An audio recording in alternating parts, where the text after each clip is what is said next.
തെറ്റിദ്ധരിച്ചു. എന്നാൽ സാമാന്യ ബുദ്ധിയുള്ളവർക്ക് ഈ കാര്യത്തെക്കുറിച്ച് അല്പം ഒന്ന് ചിന്തിക്കാമായിരുന്നു.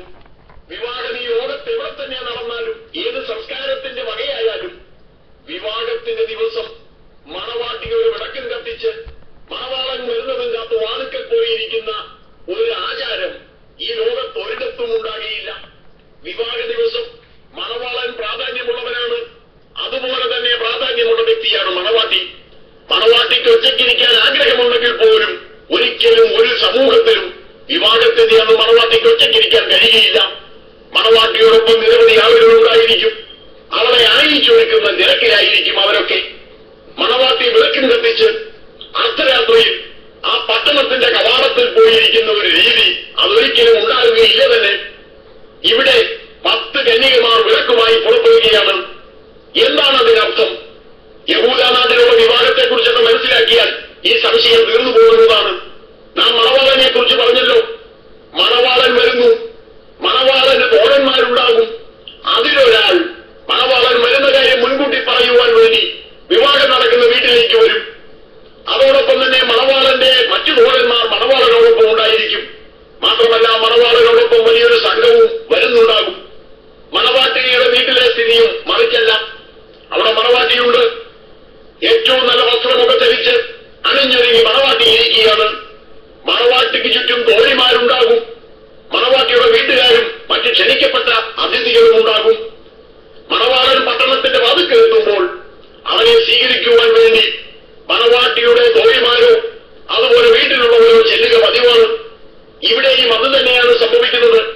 മണവാളൻ വരുമ്പോൾ പട്ടണവാതിൽക്കൽ വെച്ച് തന്നെ അവരെ എതിരേറ്റ് ഈ വിവാഹ സ്ഥലത്തേക്ക് കൊണ്ടുവരുവാൻ വേണ്ടി മണവാട്ടിയുടെ തോഴിമാർ ഇറങ്ങിത്തിരിച്ചിരിക്കുകയാണ്. അവർ ഇറങ്ങി ഒരുപക്ഷെ പകലായിരിക്കാം, അല്ലെങ്കിൽ സന്ധ്യയായപ്പോഴാകാം. ഏത് സമയത്താണെന്ന് നമുക്ക് അറിഞ്ഞുകൂടാ. മണവാളൻ വരുന്നതിന് കൃത്യ സമയമൊന്നുമില്ല, ദിവസം മാത്രമേ നിശ്ചയിച്ചിട്ടുള്ളൂ. ഏതായാലും തയ്യാറെടുപ്പോടെയാണ് അവർ ഇറങ്ങിയത്.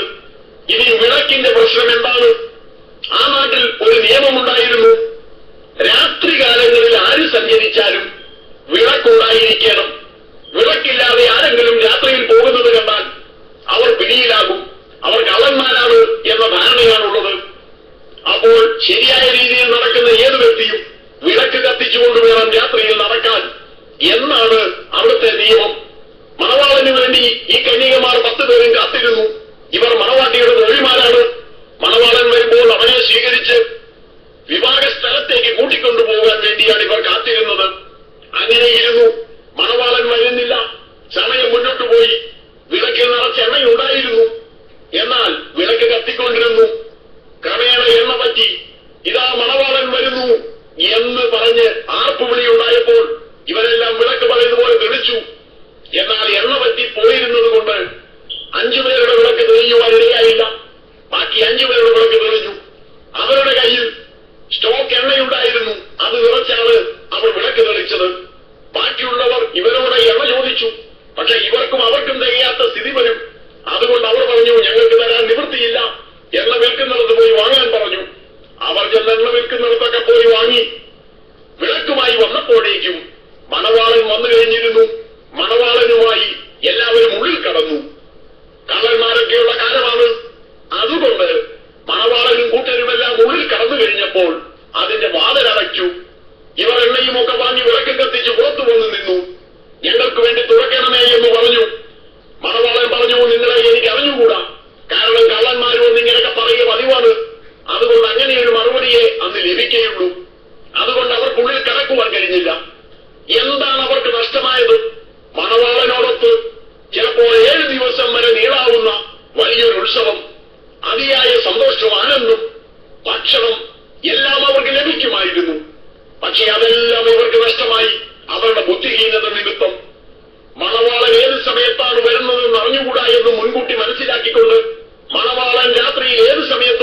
അതുകൊണ്ട് നിങ്ങൾ ഒരുങ്ങിയിരിപ്പീൻ. മണവാളൻ വരുന്നത് ഏത് സമയത്താണെന്ന് അറിഞ്ഞുകൂടാ. ആവശ്യത്തിനെണ്ണ സ്റ്റോക്ക് ചെയ്യാതെ മണവാളനെ എതിരേൽക്കാൻ ചില കന്യകമാർ പുറപ്പെട്ടു. ബുദ്ധിഹീനരായവർക്ക് ആ 7 ദിവസം നീളുന്ന സന്തോഷം നഷ്ടമായി. അവർക്ക് ബുദ്ധിയുണ്ടായിരുന്നു എങ്കിൽ എണ്ണ കരുതുമായിരുന്നു. മണവാളൻ വരുമ്പോൾ അവരോടൊത്ത് വിവാഹ സദ്യയ്ക്ക് പ്രവേശിക്കുവാൻ, ഒരാഴ്ച നീളുന്ന ആഘോഷത്തിൽ പങ്കെടുക്കുവാൻ അവർക്ക് കഴിയുമായിരുന്നു.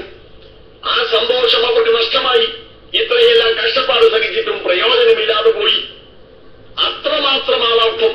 അക്ഷരാർത്ഥത്തിൽ തന്നെയാണത് വ്യാഖ്യാനിക്കുന്നത്, ആത്മീയ അർത്ഥത്തിലല്ല. മണവാളനെ യേശു എന്ന് പറയേണ്ട കാര്യവുമില്ല. പിന്നെന്താണ്? നിനയാത്ത നാഴികയിൽ വരുന്നു എന്നുള്ള പ്രധാന പോയിന്റ് എടുത്തുകൊണ്ട്, ആ പോയിന്റിൽ നിന്നുകൊണ്ട് ആ മെസ്സേജാണ് നമ്മൾ പറയുന്നത്.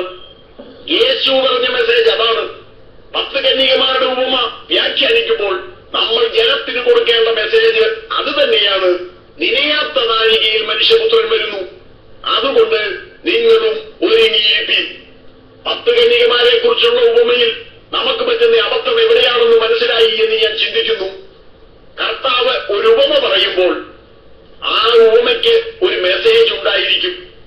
അത് ചിലപ്പോൾ ഉപമയ്ക്ക് മുൻപുള്ള വാക്യങ്ങളിൽ ഉണ്ടാകാം, ചിലപ്പോൾ ഉപമയ്ക്കിടയിൽ എവിടെയെങ്കിലും പറഞ്ഞു എന്ന് വരാം, അല്ലെങ്കിൽ ഉപമയുടെ അവസാനം പറഞ്ഞു എന്ന് വരാം. ചിലപ്പോൾ ഉപമ തന്നെ പറഞ്ഞു തീർത്തിട്ട് കർത്താവ് തന്നെ അതിനൊരു വ്യാഖ്യാനം കൊടുത്തു എന്ന് വരാം. അങ്ങനെ എവിടെയെങ്കിലും കർത്താവ് ഉദ്ദേശിക്കുന്ന മെസ്സേജ് ഉണ്ടായിരിക്കും. അതെന്താണെന്ന് അന്വേഷിച്ച് കണ്ടുപിടിച്ച് അതിനനുസൃതമായി വ്യാഖ്യാനിക്കുക എന്നുള്ളതാണ് ഏറ്റവും അനുയോജ്യമായ മാർഗം. അതല്ലാതെ മണവാളനെന്ന് കണ്ടാലുടനെ യേശുക്രിസ്തുവെന്നും, കന്യകയെന്ന് കേട്ടാലുടനെ മണവാട്ടിയെന്നും, എണ്ണയെന്ന് കേട്ടാലുടനെ പരിശുദ്ധാത്മാവെന്നും പറഞ്ഞുകൊണ്ട് കോലാഹലം കൂട്ടിയിട്ട് കാര്യമില്ല. കാര്യകാരണസഹിതം ദൈവവചനം പഠിക്കുക. സന്ദർഭത്തിൽ നിന്നും അടർത്തിയെടുത്ത് പഠിക്കാതെ ഏത് സന്ദർഭത്തിൽ, എന്തുദ്ദേശത്തോടെ, ആരോട് പറഞ്ഞു, എപ്പോൾ പറഞ്ഞു, എങ്ങനെ പറഞ്ഞു എന്നൊക്കെ ശ്രദ്ധിച്ചുകൊണ്ട് വ്യാഖ്യാനിച്ചാൽ ഇത്തരം അബദ്ധങ്ങളിൽ നിന്ന് രക്ഷപ്പെടുവാൻ കഴിയും. വിവാഹവുമായി ബന്ധപ്പെട്ട് കർത്താവ് പറഞ്ഞ മറ്റൊരു ഉപമയോടെ ഞാനിവിടെ വിശദീകരിക്കുവാൻ ആഗ്രഹിക്കുന്നു. അത് രാജകുമാരന്റെ വിവാഹവുമായി ബന്ധപ്പെട്ടാണ് കർത്താവ് പറയുന്നത്. മത്തായിയുടെ സുവിശേഷം 22-ാം അധ്യായം 1 മുതൽ 14 വരെയുള്ള വാക്യങ്ങൾ. യേശു പിന്നെയും ഉപമകളായി പ്രസ്താവിച്ചതെന്നാൽ, സ്വർഗരാജ്യം തന്റെ പുത്രനു വേണ്ടി കല്യാണസദ്യ കഴിച്ച ഒരു രാജാവിനോട് സദൃശൻ.